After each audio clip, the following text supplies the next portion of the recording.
আসসালামু আলাইকুম, পাটারি মোটরস থেকে আমি রাজা। আজকে আরেকটা এক্সক্লুসিভ ভিডিও নিয়ে আসছি আপনাদের সামনে। এটা হচ্ছে একটা এক্সইউ গাড়ি। এই গাড়িটাতে প্রথমে এলপিজি করা ছিল, এই গাড়িটাতে আমরা এলপিজি চেঞ্জ করে সিএনজি তে কনভার্সন করেছি। সবচেয়ে মজার বিষয় হলো 90 লিটার স্ট্যান্ডার্ড সিলিন্ডার দিয়ে। আচ্ছা, আপনাদেরকে গাড়িটার ভিতর সাইড একটু দেখাই। এটাতে 100% লোভাটো অথেন্টিক ইতালিয়ান কিট দিয়ে আমরা কনভার্সন করেছি। এটার পিছনের সিলিন্ডারটা আপনাদেরকে দেখাবো, আসেন। এটার যে সিলিন্ডারটা, এটা হচ্ছে 90 লিটার স্ট্যান্ডার্ড সিলিন্ডার। আপনারা যারা ভাবতেছেন যে এক্সইউ গাড়িতে 90 লিটার সিলিন্ডার বসে না, আসলে পুরোটাই হচ্ছে ভুল ধারণা। এই জন্য আজকে ভিডিওতে আসলাম। 100% এক্সইউ এবং এক্স করোলা, জি করোলা গাড়িতে 90 লিটার সিলিন্ডারটা বসে খুব সুন্দরভাবে। আমরা হচ্ছে ফ্রেম করে সিলিন্ডারটাকে যখন উঁচা করে বসাই, তখন হচ্ছে নিচের যে স্পেয়ার চাকাটা, এটা খুব ইজিলি ঢুকে এবং বসে। এবং স্পেসটা এখনো দেখেন কতটুকু স্পেস বাকি আছে। এটাতে আপনারা যথেষ্ট পরিমাণ এখানে মালামাল বহন করতে পারবেন। ওই পাশে আরো দুইটা গাড়ির কাজ চলতেছে। এই গাড়িটাকে আমরা হচ্ছে সিএনজি করা ছিল, সিএনজিটা খুলে আমরা সিকোয়েন্সিয়াল লোভাটো এলপিজি সেটআপ দিয়ে আমরা এলপিজি তে কনভার্সন করতেছি। এই গাড়িটাতে আমরা যে সিলিন্ডারটা ব্যবহার করেছি 100% একদম ব্র্যান্ড নিউ।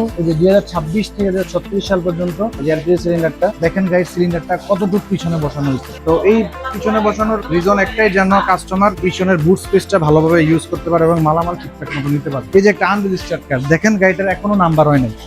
এই গাড়িটাকে আমরা সিকোয়েন্সিয়াল পদ্ধতিতে এলপিজি তে কনভার্সন করতেছি।